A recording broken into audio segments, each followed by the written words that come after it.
السلام علیکم ورحمۃ اللہ وبرکاتہ۔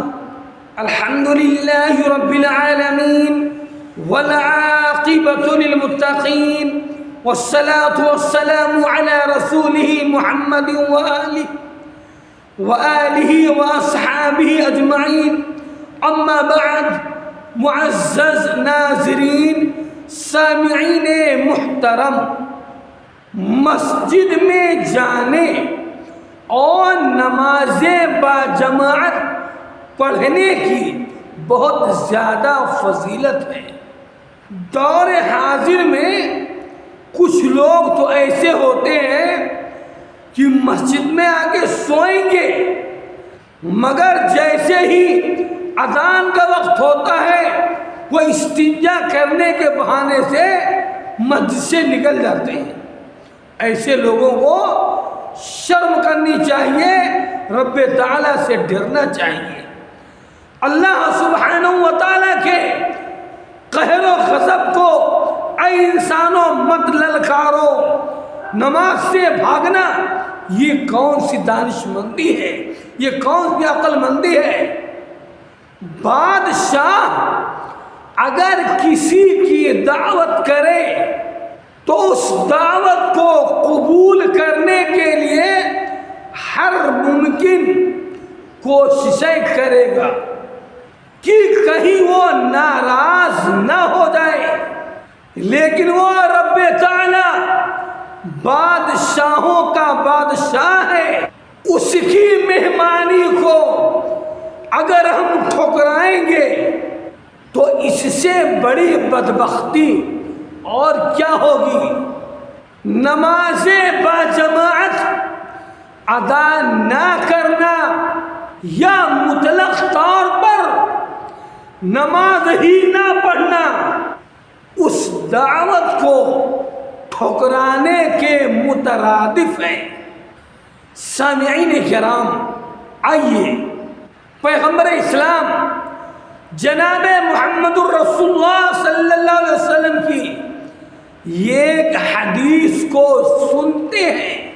عنہ عن النبی صلی اللہ علیہ وسلم قال من غدا الى المسجد او راح اعد اللہ له في الجنة نزلا كلما غدا او راح، متفق علیہ۔ حضرت ابو ہریرہ رضی اللہ تعالی عنہ سے روایت ہے کہ پیغمبر اسلام جناب محمد الرسول اللہ صلی اللہ علیہ وسلم نے فرمایا، جو شخص صبح کو یا شام کو مسجد کی طرف جاتا ہے، فرض نماز باجماعت ادا کرنے کے لیے مسجد کی طرف جاتا ہے، تو اللہ سبحانہ و تعالی اس کے لیے جب بھی وہ صبح کو یا شام کو مسجد کی طرف جاتا ہے مہمانی تیار کرتا ہے۔ سامعین محترم، کتنا بڑا اعزاز ہے، اتنی زیادہ فضیلت ہے اس مومن بندے کے لیے جو مسجد میں آ کے نماز ادا کرتا ہے۔ اس حدیث کو امام بخاری رحمۃ اللہ علیہ اور امام مسلم رحمۃ اللہ علیہ نے روایت کیا ہے۔ نماز نہ پڑھنا یہ کون سی دانش مندی اور کون سی عقل مندی ہے۔ نماز کے علاوہ آپ کے پاس بہت زیادہ ڈگریاں ہیں، بہت زیادہ علوم ہیں، نماز نہیں ہے تو گویا کچھ بھی نہیں ہے۔ آپ کے پاس بہت زیادہ علم ہے، دنیاوی علوم رکھتے ہیں، آپ کے تعلقات ہائی لیول کے ہیں، مگر اے انسان، اگر تیرے پاس اللہ کا خوف نہیں ہے، تیرے پاس نماز نہیں ہے، تو اللہ سبحانہ و تعالیٰ کا باغی ہے، تو رب تعالیٰ کا باغی ہے۔ نماز نہیں پڑھتا، جا اس کی زمین کو چھوڑ دے۔ اے لوگو، نماز ادا کرو۔ اسلام کے چاہنے والے ہو، اسلام کا دم بھرنے والے ہو، نماز نہیں پڑھتے، ڈوب مرنے کی بات ہے۔ ہماری مسلمانیت، ہمارا ایمان خطرے میں ہے۔ اگر نماز نہیں ہے تو ہمارا حشر مشرکوں کے ساتھ ہوگا۔ سامعین محترم، اللہ سبحانہ و تعالی جذبات کی قدر کرتا ہے، حسن نیت سے کیا ہوا معمولی عمل بھی بسا اوقات انسان کی نجات کا باعث بن سکتا ہے۔ پیغمبر اسلام جناب محمد الرسول اللہ صلی اللہ علیہ وسلم کی ایک دوسری حدیث اسی تعلق سے سنتے ہیں اور اپنا محاسبہ کرتے ہیں۔ عن عائشة رضی اللہ تعالی عنہ قالت قال رسول اللہ صلی اللہ علیہ وسلم إنه خلق كل إنسان من بني آدم على 60 و300 مفسر فمن كبر الله وحمد الله وهلل الله وسبح الله واستغفر الله وعزل حجزا عن طريق الناس أو شوكة أو عزما أو أمر بمعروف أو نهى عن منكر عدد 60 و300 فإنه يمسي يومئذ وقد زحزح نفسه عن النار۔ امام مسلم رحمۃ اللہ علیہ نے حضرت عائشہ رضی اللہ تعالیٰ عنہ سے روایت کیا ہے کہ انہوں نے کہا، پیغمبر اسلام جناب محمد الرسول اللہ صلی اللہ علیہ وسلم نے فرمایا، بنی آدم میں سے ہر انسان کی تخلیق 360 جوڑوں پر ہوئی ہے۔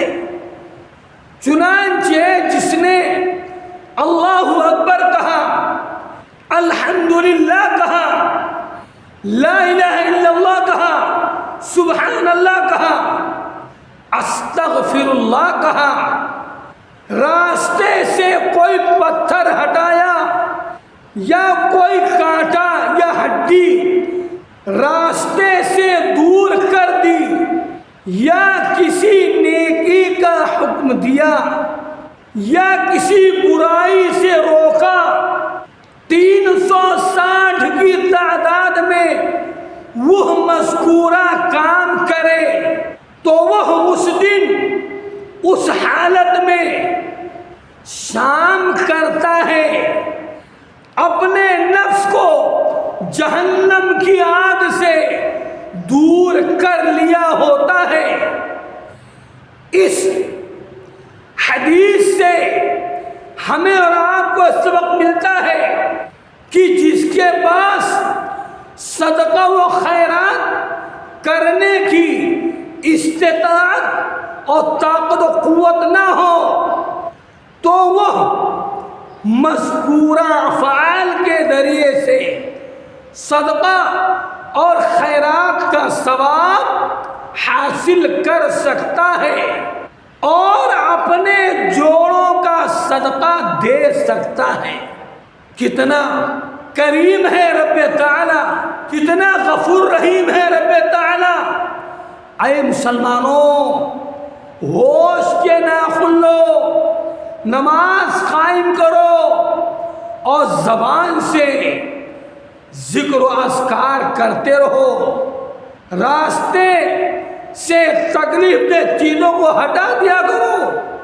آپ کا مقام، آپ کا رتبہ، آپ کا شان گھٹ نہیں جائے گا۔